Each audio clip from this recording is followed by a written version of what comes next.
Okay, let's do this. Hi, I'm Vince Weston, and this is my final on Deadpool. I decided to chicken out and not do any of the things I talked about, and I decided I like the base in just the original plastic, so I'm not going to paint that because it looks like, you know, it makes him really stand out from the base. It just gives it that ghost-like background to it. Anybody buying that? Nah, that ain't what I did. I have spent, since the last video, I have spent a lot of time cleaning up a lot of the seams and getting them all tuned all over. Because, of course, once I added the arms and legs to the torso, I had to work those seams quite a bit. And yes, with my original plan, the head is held on with an earth magnet and a little nail on the bottom. Each one has a little nail on the bottom. And if I can line them up, I can do that. And additionally, I wanted to be able to use the sword. I had originally talked about having the sword on his back. And if I can do this from this angle, what I did was I decided, well, I'd like to have the sword in there too. So what I did was I cut off the little hilt, which created the stopping point of being able to slide the sword in, and put a little pin in it, an actual pin. Let's see, can I show that at any angle? There we go. As you can see there.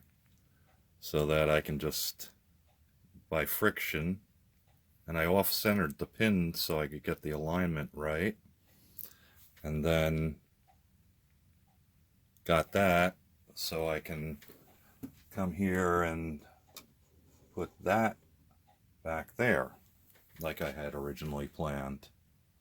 I do have another surprise or two left, so don't think I'm telling you everything.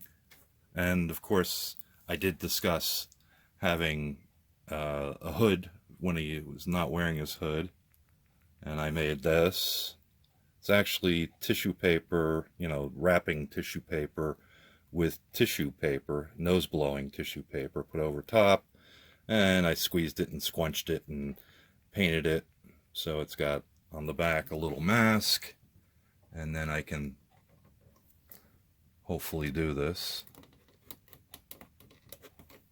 Slide it up into his hand where it looks like he's actually holding it. Let's see if I can take him off so I can give you some close-up view.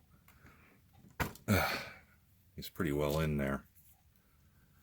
So that's what he'll look like holding his mask when he's got his nasty looking mutant head on. And I did paint the eyes blue, as Mr. Wilson's eyes are supposed to be, Wade's eyes. So, and like I said, I was able to get I think I did a pretty good job on the seams. This was the molding on this, and I've talked to May about this also. If they had molded it so the seam ran along this belt and along this belt, then there would have been hardly any seam work. But it runs right through the middle of his nicely muscled legs, and up in here with his nicely muscled legs. So that's a lot of work on it. And there's his back end. I do still have to weather him some, because of course this is a battle scene, so he's not going to be pristinely lovely. And I actually used, let's see, I should probably talk more about paints and colors, I guess. The red is dark scarlet, because I don't know, I kind of think that looks like a good blood color, and that's why his suit is red to begin with, to cover the blood stains. And the black is just a semi-gloss, or no, it's a satin black by Ceramcoat. The tan is a proprietary color, which means I don't remember the proportions either, which made it really fun to reproduce it when I ran out of paint. But it's kind of moccasin brown with a little tiny dab of black in it to darken it up a little bit. I kind of like the idea of the bandana, the chest bandana, being brown with the black shoulder, so this whole top section wouldn't look so black. The guns, his machine gun here and his sidearm are done in charcoal with some black highlights to them. And what other colors did I use? I think that's pretty much it so far.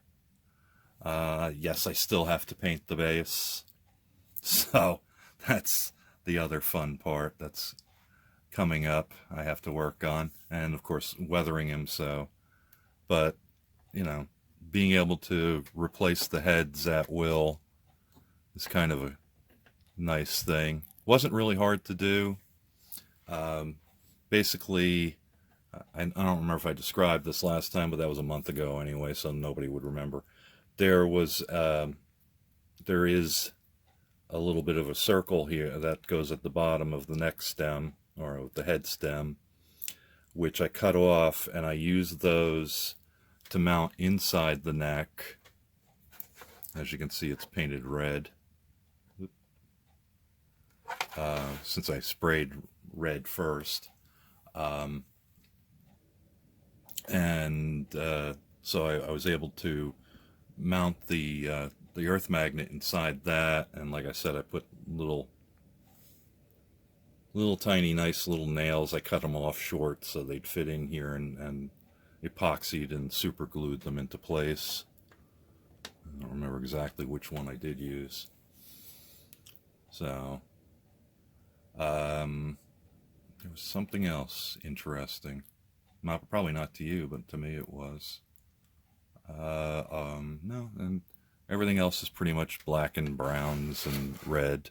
I did do the hilt of the knife down here in charcoal also. I figured it'd set it off a little bit so it's not all just heavy black and red. A lot of usage of dull coat, like on the bandanas.